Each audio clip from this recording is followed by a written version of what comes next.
Très bon début de semaine à toutes et à tous et bienvenue sur Sika TV. Nous sommes heureux de vous accueillir sur le journal de l'économie dont voici le sommaire. 2017, une année favorable pour le tourisme tunisien. Le secteur a amorcé sa relance.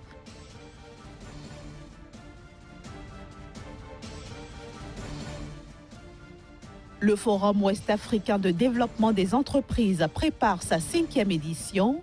Elle se tiendra du 21 au 23 février 2018 à Ouagadougou.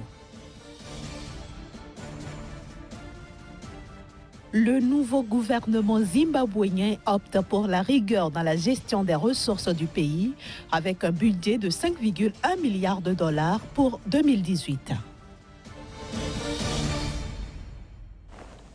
En 2017, le secteur touristique a connu une nette relance en Tunisie. Les résultats restent cependant en deçà de ceux de 2014. À cette époque, on s'en souvient, le pays n'avait pas encore été frappé par une série d'attentats djihadistes. Le tourisme, secteur vital de l'économie tunisienne, reprend des couleurs. Après avoir souffert des troubles ayant suivi la révolution de 2011, puis des attaques du musée du Bardo et de Sousse en mars et en juin 2015, ce secteur a amorcé cette année sa relance. À fin novembre, les recettes touristiques ont été de 2,6 milliards de dinars en hausse de 16% par rapport à la même période de 2016. En termes d'entrée, la hausse atteint 23% avec 6,4 millions de visiteurs. Il y a une reprise générale sur l'Allemagne qui se positionne aussi de manière intéressante, surtout en nombre de nuitées, pratiquement au même niveau que la France.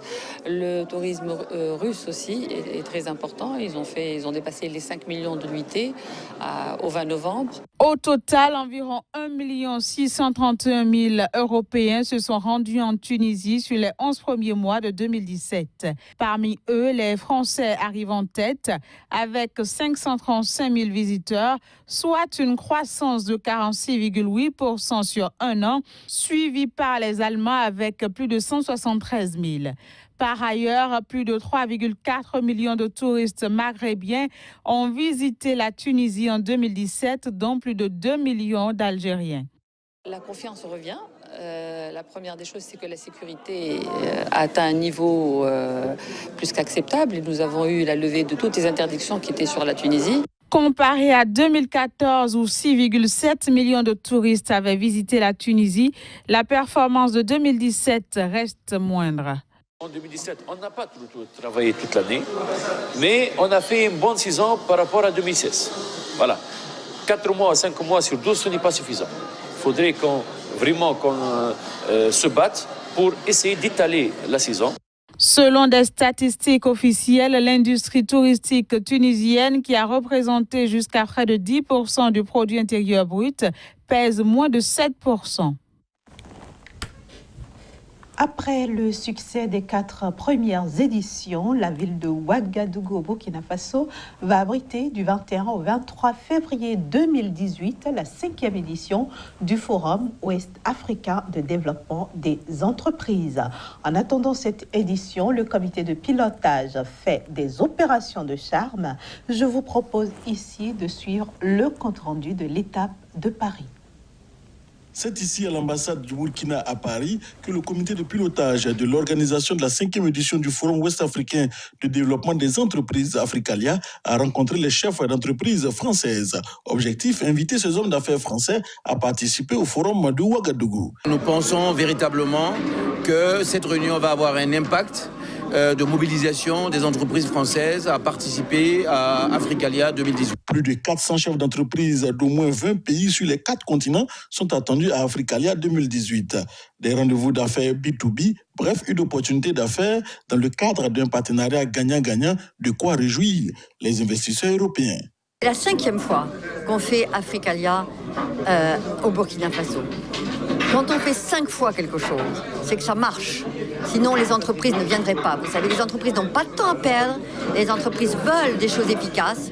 Et là, on a l'expérience. Burkina Faso, malgré les difficultés sur le plan sécuritaire, est encore ouvert à ses amis, aux entrepreneurs qui peuvent y venir investir en toute tranquillité, étant donné que le climat des affaires est également favorable aux investissements. Véritablement besoin de structures professionnelles qui nous montrent les avantages des pays. Et ce que j'apprécie beaucoup, c'est qu'Africalia s'inscrit dans une perspective de sous-région. Après 5 éditions à Ouagadougou, le Forum ouest-africain de développement des entreprises pourrait être tournant et se tenir, selon les organisateurs d'Africalia, en 2019 à Abidjan, en Côte d'Ivoire. Mais rappelons que la 5e édition se déroulera à Ouagadougou du 21 au 23 février 2018.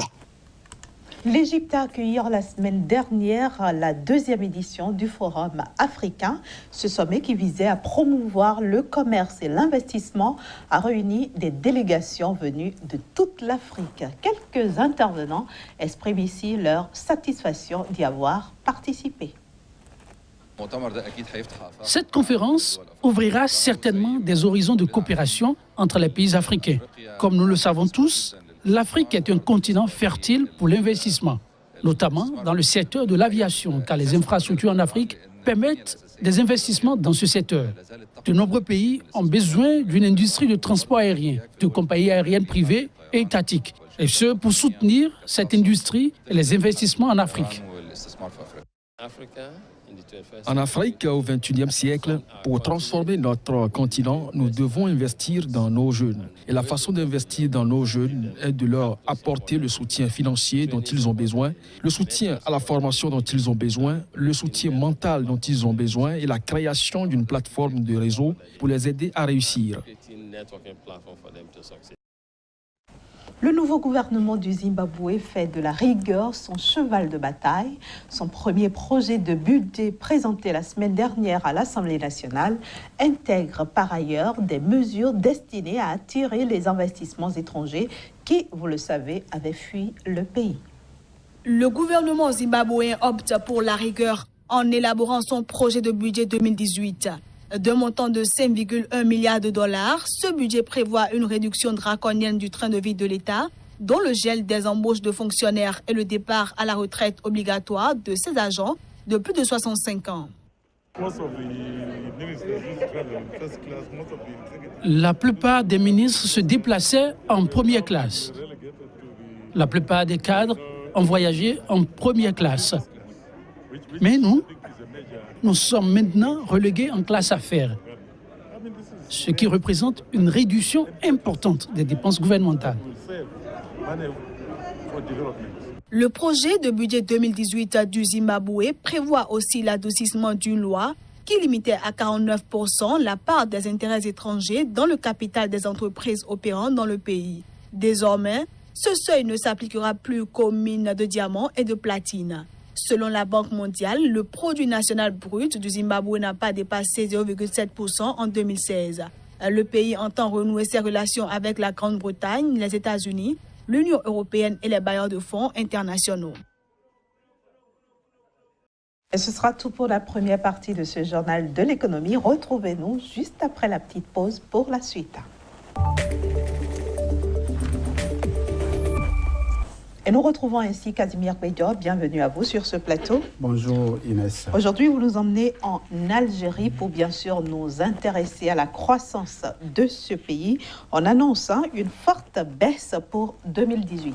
C'est bien ça Inès. Il faut déjà dire que l'Algérie va connaître une situation des moins reluisante pour le compte de l'année budgétaire 2018 avec un creux de son produit intérieur brut évalué à 0,8% et bien de 3,5% en 2016, le pays donc va basculer dans la croissance négative au cours de l'année 2018 et le FMI, le Fonds monétaire international et la Banque mondiale ont sonné l'alerte pour prévenir donc le pays des risques donc d'inconfortabilité sur le plan non seulement national mais sous-régional que le pays pourrait connaître au cours donc de l'année 2018.